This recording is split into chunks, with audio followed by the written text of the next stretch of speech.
दोस्तों, मैं भूपेन नामदेव। कैसे हो आप लोग? आशा करता हूँ आप लोग अच्छे होंगे। जैसा कि आप स्क्रीन पर देख रहे हो, यह पेपर दिल्ली पुलिस कांस्टेबल का प्रीवियस ईयर का पेपर है। तो आज हम इसी को सॉल्व करने वाले हैं, ताकि जो आपका अगला एग्जाम दिल्ली पुलिस कांस्टेबल का दिसंबर 2023 में होने वाला है, उस एग्जाम में आप ज़्यादा से ज़्यादा अंक हासिल कर पाओगे। अगर आप यह दिल्ली पुलिस कांस्टेबल का प्रीवियस ईयर का पेपर सॉल्व करोगे तो आपको आसानी से पता चल जाएगा कि दिल्ली पुलिस कांस्टेबल में जो आपके प्रश्न पूछे जाते हैं उन प्रश्नों का लेवल कैसा रहता है, मतलब प्रश्न कठिन पूछे जाते हैं कि सरल पूछे जाते हैं। इसके अलावा किस किस टॉपिक से आपके प्रश्न पूछे जाते हैं ये आपको आसानी से पता चल जाएगा। तो चलिए दोस्तों, वीडियो स्टार्ट करते हैं। इसके अलावा भी मैं दिल्ली पुलिस कांस्टेबल के प्रीवियस ईयर पेपर में जीके जीएस कंप्यूटर और आपका रीजनिंग के प्रीवियस ईयर के पेपर सॉल्व करा चुका हूं, तो वीडियो प्लेलिस्ट पर जाकर देख सकते हैं। और वीडियो स्टार्ट करने से पहले आपको एक जानकारी देना चाहूंगा कि आप वीडियो को फुल स्क्रीन पर कर लीजिए ताकि आपको साफ साफ दिख पाए। और आप ये देख सकते हैं, आपका 3 दिसंबर 2020 का पेपर है और सेकंड शिफ्ट का पेपर है। और सब्जेक्ट में आप देख सकते हैं कांस्टेबल इन दिल्ली पुलिस एग्जाम 2020। तो पिछला वैकेंसी आपको 2020 में आई थी। वीडियो स्टार्ट करने से पहले आपको कुछ अगर डाउट हो तो कमेंट बॉक्स में जरूर पूछिएगा। वीडियो को लाइक करें और शेयर भी करिएगा और कमेंट जरूर मारिएगा। जो भी आप कैंडिडेट देख रहे हैं तो अपने स्टेट का नाम जरूर बताएं कि मैं इस स्टेट से आपका ये वीडियो देख रहा हूं। तो ये आपसे गुजारिश है, ठीक है। तो आपका जो पहला प्रश्न है, कमेंट या जरूर बताना, ठीक है दोस्तों। तो आपका पहला प्रश्न है जीके जीएस का। एग्जाम पैटर्न बता दूं, 50 अंक का आपका जीके जीएस, 15 का आपका मैथ और 25 का आपका रीजनिंग और 10 अंक का आपका कंप्यूटर पूछा जाता है। तो जीके जीएस आपका 50 अंक का पूछा जाता है, तो आपका जीके जीएस ही सॉल्व करने वाले हैं। तो पहला जो आपका प्रश्न है वो है, निम्नलिखित में से किस राजवंश ने एलोरा में कैलाशनाथ मंदिर का निर्माण में सहयोग प्रदान किया था? तो वो कौन सा राजवंश था जिन्होंने एलोरा में कैलाशनाथ मंदिर के निर्माण में सहयोग प्रदान किया था या कुछ आपका राशि जुटाई थी? तो वो आपका जो राजवंश है वो है आपका राष्ट्रकूट राजवंश। कौन सा राजवंश है? राष्ट्रकूट राजवंश। ऑप्शन 3 आपका राइट आंसर है, ठीक है। अगला प्रश्न है आपका, कलकत्ता में 1800 में फोर्ट विलियम कॉलेज की स्थापना निम्नलिखित में से किसने की थी? तो किसने की थी, आपको उस व्यक्ति का नाम बताना है। तो आपका रिचर्ड वेलेस्ली, किसने? रिचर्ड वेलेस्ली ने की थी, ठीक है। तो ऑप्शन 3 आपका राइट आंसर है। जैसा कि आपको पता लग रहा है कि ये भाई आंसर की है, तो आंसर की में आपका जो राइट आंसर है वो पहले से ही हाईलाइट है। तो आपका ये मैं प्रश्न बताता जाऊंगा और आपका आंसर बताता जाऊंगा, ठीक है। इसके अलावा कुछ डाउट हो आप कमेंट बॉक्स में पूछ सकते हैं। इसके अलावा एक चीज और आपको बताना चाहूंगा, जितना भी मैं प्रीवियस ईयर का पेपर सॉल्व कराया हूं उसमें आपका 10 अंक का मिनिमम आपका करंट अफेयर्स आया है, तो उसको आपको अच्छे से पढ़ना है, ठीक है। तो अगला प्रश्न है आपका, भारत में जनगणना द्वारा अनुपालित प्रणालियों के अनुसार लिंग अनुपात को जनसंख्या में प्रति डॉट डॉट पुरुषों पर महिलाओं की संख्या के रूप में परिभाषित किया जाता है। तो कितने पर कहते हैं? वो आपका 1000 पर कहते हैं कि 1000 पुरुषों पर इतनी महिलाएं, ऐसे ही कहते हैं ना।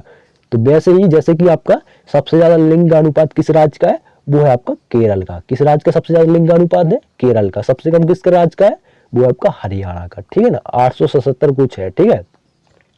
और सबसे ज्यादा साक्षरता दर किस राज्य की है? केरल की है। सबसे कम किसकी है? बिहार की है, ठीक है। तो आपका 1000 पुरुषों पर महिलाओं की संख्या निकालते हो, ठीक है, लिंगानुपात में। अगला प्रश्न है, इसको थोड़ा जूम कर देते ताकि आपको साफ साफ नजर आए। निम्नलिखित में से किसे द्रोणाचार्य पुरस्कार 2020 से सम्मानित नहीं किया गया है? तो ऐसे कौन सा व्यक्ति है जिसको 2020 में द्रोणाचार्य पुरस्कार से सम्मानित नहीं किया गया है? तो वो है आपके धर्मेंद्र तिवारी। कौन है? धर्मेंद्र तिवारी। ऑप्शन 1 आपका राइट आंसर। अगला प्रश्न है, 2005 में पद्मश्री पुरस्कार से सम्मानित सुनीता नारायण को निम्नलिखित में से किस क्षेत्र में उनके द्वारा किए गए कार्यों के लिए जाना जाता है? तो किस क्षेत्र में कार्य करती है? ये आपका विज्ञान और पर्यावरण। किसमें? विज्ञान और पर्यावरण क्षेत्र में कार्य करती है। Option 4 right answer. अगला प्रश्न है करंट अफेयर्स से, केंद्रीय वित्त मंत्री द्वारा दिए गए 2020-21 के बजट के भाषण के अनुसार वर्ष डॉट डॉट तक जन औषधि केंद्र योजना का सभी जिलों में विस्तार कर दिया जाएगा। तो कितने कौन से वर्ष तक कर दिया जाएगा? तो आपका जो इन्होंने भाषण दिया, ये भाषण दिया 2020-21 में, लेकिन कब तक कर दिया जाएगा? ये आपका 2024 तक कर दिया जाएगा। ऑप्शन 3 आपका राइट आंसर है। ठीक है, 2024 तक हर जिले में आपका विस्तार, यानी हर जिले में इसका केंद्र खोल दिया जाएगा।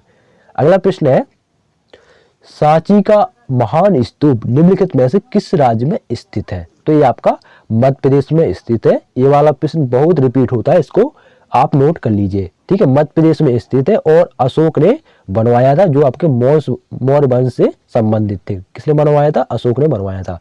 मध्य प्रदेश में आपका एक विदिशा जिला है, वहीं पर है आपका सांची का स्तूप है। ठीक है, अगला प्रश्न है, देवगढ़ का दशावतार मंदिर निम्नलिखित में से किस राज्य में स्थित है? तो किस राज्य में स्थित है देवगढ़ का दशावतार मंदिर? ये आपका उत्तर प्रदेश, कहां पर?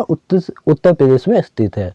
ऑप्शन 2 आपका राइट आंसर। अगला प्रश्न है, प्राचीन विद्वान पाणिनि को डॉट डॉट के क्षेत्र में उनके योगदान के लिए जाना जाता है। तो जो आपके पाणिनि है विद्वान, उन्होंने संस्कृत व्याकरण के लिए जाना जाता है। ठीक है ना, पाणिनि को संस्कृत व्याकरण के क्षेत्र में जाना जाता है। Option 4 right answer. अगला प्रश्न है, निम्नलिखित में से कौन सी समुद्री मत्स्य यानी मछली प्रजाति नहीं है? तो आपको इन 4 में से दी गई है, इन 4 में से आपको बताना है कौन सी समुद्री प्रजाति नहीं है मछली की। तो वो है आपकी कतला। ठीक है ना, ये प्रजाति आपकी समुद्री नहीं है। बाकी आपकी साइरेन, हिल्सा और मैकरल ये आपकी समुद्री प्रजाति है। बाकी आपकी कतला, तो कतला जो है आपकी कहाँ की प्रजाति है? ये आपकी तला या नदी की प्रजाति है।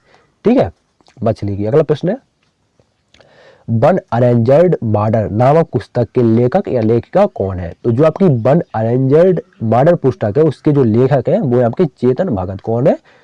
चेतन भगत। ऑप्शन 3 आपका राइट आंसर। अगला प्रश्न है, निम्नलिखित में से कौन सा एक साधारण स्थायी ऊतक है? तो कौन सा है? वो है आपका मृदु दूतक। कौन सा है? मृदु दूतक। ऑप्शन 1 आपका राइट आंसर। अगला प्रश्न है, जुलाई 2020 में निम्नलिखित में से किस बैंक ने वित्तीय सेवाओं के विषय पर ग्रामीण क्षेत्रों के युवाओं को प्रशिक्षित करने और कौशल प्रदान करने के लिए राष्ट्रीय कौशल विकास निगम के साथ साझेदारी की है? तो कौन सा बैंक है?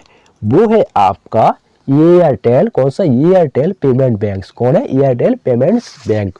ऑप्शन 2 आपका राइट आंसर है। अगला प्रश्न है, निम्नलिखित में से किसे दर्शन की सांख्य प्रणाली की स्थापना का श्रेय दिया जाता है? तो किसे दिया जाता है? वो है आपको कपिल। किसको दिया जाता है? कपिल को सांख्य प्रणाली की स्थापना का श्रेय दिया जाता है। Option 2 right answer. अगला प्रश्न है, तो इसमें जो करंट अफेयर्स पूछी जाएगी, तो करंट अफेयर्स आपको जनवरी 2023 से आपको दिसंबर 2023 तक की पढ़नी है, क्योंकि आपका जो पिछला वैकेंसी दिल्ली पुलिस कांस्टेबल का 2020 में निकला हुआ था, तो करंट अफेयर्स भी उसने 2020 की पूछी है। ठीक है, पेपर आपका 2020 में दिसंबर में हुआ था, तो करंट अफेयर्स उसने जुलाई की पूछी है। तो आपकी 1 साल के अंदर की आपको करंट अफेयर्स पढ़नी है। ठीक है ना, तो आपको 2023 की करंट अफेयर्स पढ़नी है। ठीक है, तो प्रश्न है आपका, पढ़िए इसको। जुलाई 2020 में निम्नलिखित में से किसे अंतरराष्ट्रीय रेलवे यूनियन के उपाध्यक्ष के रूप में नामित किया गया है? तो वो कौन से व्यक्ति है? वो है आपके अरुण कुमार। कौन से? Arun Kumar. Option 2 right answer. अगला प्रश्न है, भीतर गांव नामक स्थान पर एक गुप्तकालीन मंदिर स्थित है। इस मंदिर को एक छत और एक ऊंचे शिखर वाला सबसे पुराना शेष टेराकोटा हिंदू मंदिर माना जाता है। यह निम्नलिखित में से किस स्थान पर है? तो कहां पर है? ये आपका उत्तर प्रदेश। कहां पर? उत्तर प्रदेश में, जहां के मुख्यमंत्री माननीय योगी आदित्यनाथ और गवर्नर आपका आनंदीबेन पटेल है। ये मंदिर आपका उत्तर प्रदेश में। अगला प्रश्न है, पारंपरिक दशावतार नाम की रंगमंच शैली निम्नलिखित में से किस क्षेत्र से संबंधित है? तो किस क्षेत्र से संबंधित है ये आपको बताना है। तो एक कोंकण क्षेत्र से संबंधित है। किससे? कोंकण। ऑप्शन 4 आपका राइट आंसर है। अगला प्रश्न है, राजीव गांधी खेल रत्न पुरस्कार 2020 से सम्मानित मनिका वन्ना डॉट डॉट की एक समव्यावसायिक खिलाड़ी है। तो किस खेल की समव्यावसायिक खिलाड़ी है? ये आपका टेबल टेनिस। कौन सा? टेबल टेनिस की खिलाड़ी है। ऑप्शन 2 आपका राइट आंसर। अगला प्रश्न है, भूमि के ऊपरी भाग में गहराई बढ़ने के साथ साथ तापमान में क्रमिक वृद्धि की दर लगभग डॉट प्रति किलोमीटर हो जाती है। तो कितनी हो जाती है? वृद्धि की दर लगभग 30 डिग्री सेल्सियस प्रति किलोमीटर हो जाती है। ऑप्शन 3 आपका राइट आंसर 30 डिग्री सेल्सियस प्रति किलोमीटर हो जाती है। अगला प्रश्न है, पुंछी आयोग जिसे वर्ष 2007 में श्री मदन मोहन पुंछी की अध्यक्षता में निर्मित किया गया था और जिसने 2010 में अपना प्रतिवेदन प्रस्तुत किया था किस पर सुझाव देने के लिए बनाया गया था। तो किस पर सुझाव देने के लिए बनाया गया था? तो यह केंद्र राज्य संबंधों के लिए सुझाव देने के लिए बनाया गया था। केंद्र राज्य के संबंधों में सुझाव देने के लिए बनाया गया था। Option 2 right answer. अगला प्रश्न है, निम्नलिखित में से किस अधिनियम के द्वारा भारत में जीएसटी परिषद की स्थापना की गई थी? तो कौन सा अधिनियम था जिसके द्वारा जीएसटी की स्थापना हुई थी? वो है आपका संविधान अधिनियम 2016। कौन सा? संविधान अधिनियम 2016 के अंतर्गत जीएसटी की स्थापना हुई थी और ये आपका संविधान संशोधन 101 बार था। कौन था? 101 बार। ठीक है। अगला प्रश्न है, बी आर डिस्प्लेस्ड नामक पुस्तक के लेखक या लेखिका कौन है? तो जो आपकी बी आर डिस्प्लेस्ड नामक पुस्तक है उसके लेखक है मलाला। कौन? मलाला यूसुफजई। कौन है? मलाला यूसुफजई। अगला प्रश्न है, केंद्रीय सांख्यिकी संगठन मासिक आधार पर औद्योगिक उत्पादन सूचकांक की गणना और प्रकाशन करता है। सूचकांक की गणना के लिए निम्नलिखित में से किस वित्तीय वर्ष को आधार वर्ष के रूप में लिया जाता है? तो किसको लिया जाता है? तो 2011 और 12 को लिया जाता है। किसको? 2011 और 12। ऑप्शन 1 आपका राइट आंसर है। अगला प्रश्न है,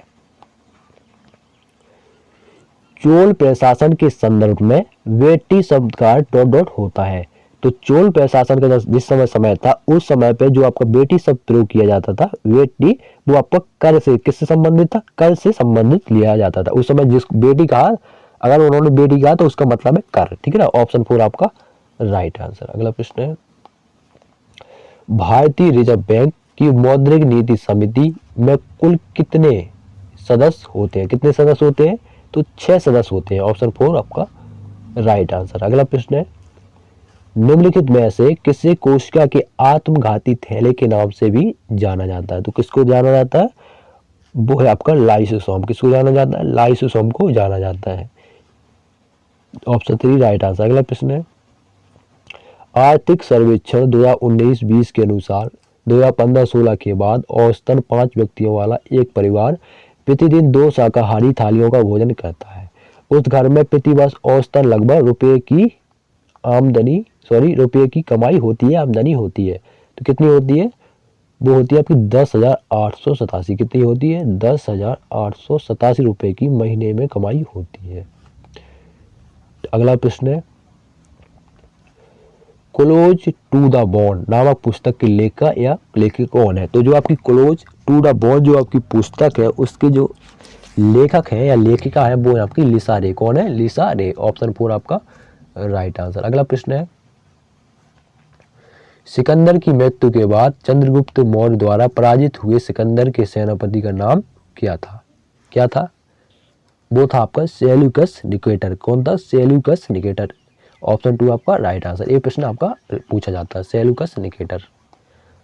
अगला प्रश्न है, अगस्त 2020 तक प्राप्त जानकारी के अनुसार निम्नलिखित क्रिकेटरों में से कौन टेस्ट मैचों में तीसरा सर्वाधिक विकेट लेने वाला गेंदबाज है? तो कौन सा है? वो है आपका अनिल कुंबले। कौन सा है? अनिल कुंबले। अगला प्रश्न है, असम की पारंपरिक संस्कृति के संदर्भ में भायोना एक डॉट डॉट है। तो भायोना क्या है? भायोना एक रंगमंच का रूप है। क्या है? रंगमंच का रूप है। Option 1 right answer. अगला प्रश्न है, अपने केंद्रीय बजट 2020-21 भाषण में केंद्रीय वित्त मंत्री ने घोषणा की है कि सरकार निम्नलिखित में से डॉट डॉट की स्थापना करेगी। तो किसकी स्थापना करेगी? वो राष्ट्रीय तकनीकी वस्त्र मिशन की स्थापना करेगी। किसकी? राष्ट्रीय तकनीकी वस्त्र मिशन की स्थापना करेगी। अगला प्रश्न है, जनपद काल के दौरान विष शब्द का अर्थ क्या था? तो जो आपका जनपद काल था उस समय विष को क्या कहते थे? तो उस समय विष का अर्थ था साधारण लोग। क्या था? साधारण लोग। अगला प्रश्न है, दूसरी शताब्दी ईसा पूर्व के दौरान हेलियोडोरस निम्नलिखित में से किसके दरबार में राजदूत के रूप में आए थे? तो किसके दरबार में आए थे?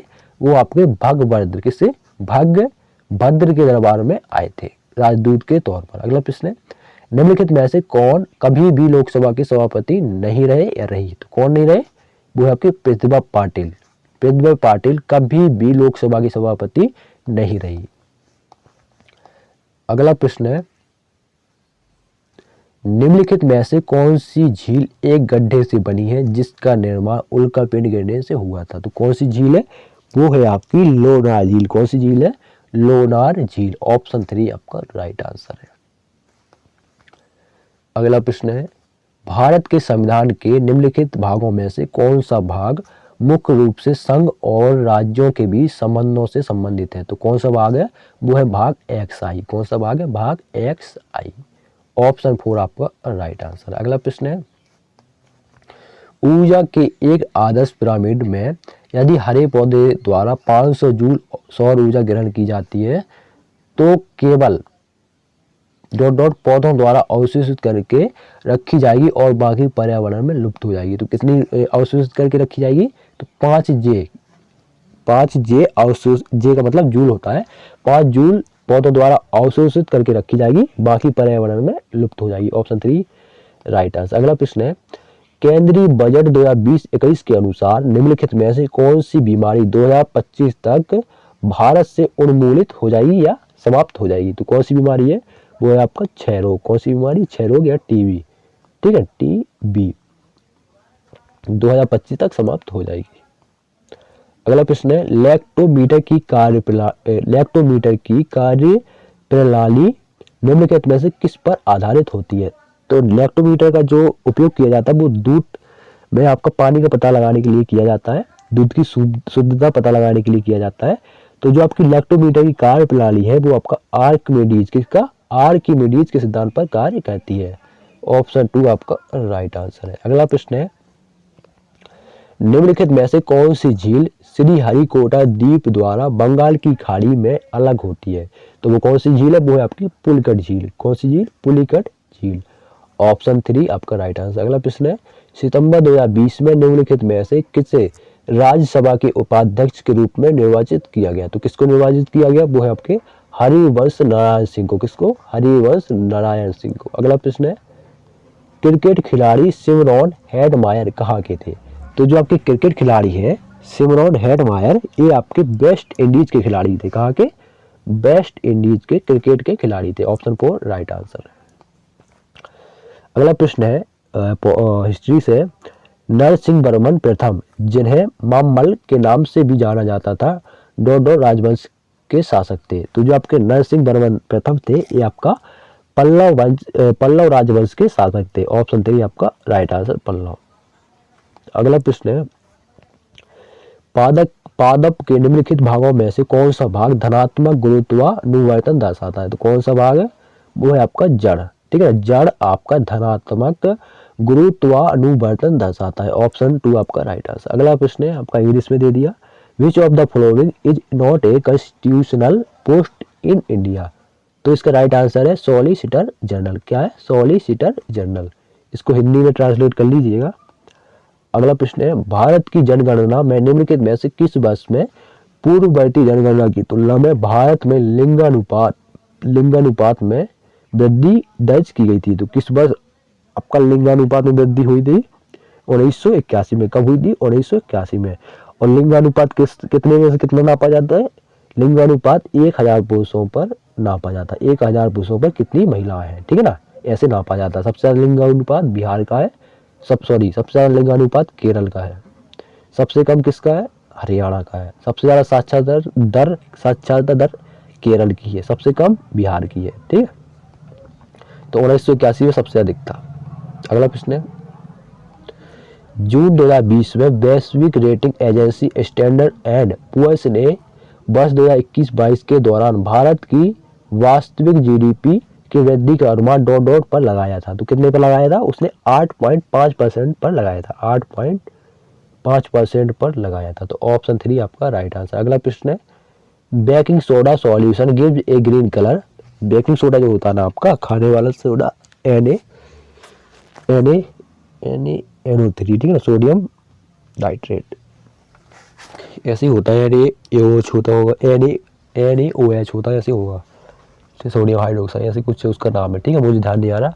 Baking soda solution give green colour, यानी बेकिंग सोडा आपको हरा कलर, हरा रंग with which of the following indicators, किसके साथ देता है, चाइना रोज के साथ देता है। ऑप्शन 4 आपका राइट आंसर। इसको ट्रांसलेट कर लीजिए, वैसे भी हम इंग्लिश में कमजोर है। अगला प्रश्न और आखिरी प्रश्न है, क्योंकि दिल्ली पुलिस कांस्टेबल में 50 अंक का ही आपका जीके पूछा जाता है। तो आखिरी प्रश्न आपका करंट अफेयर्स से, सितंबर 2020 में यूनिसेफ इंडिया ने बच्चों के खिलाफ होने वाली हिंसा को समाप्त करने के अपने कार्य के लिए सेलिब्रिटी वकील के रूप में निम्नलिखित में से किसकी नियुक्ति की घोषणा की है। तो किसकी नियुक्ति घोषणा की, वो है आपके आयुष्मान खुराना। किसकी, आयुष्मान खुराना। ऑप्शन 3 आपका राइट आंसर।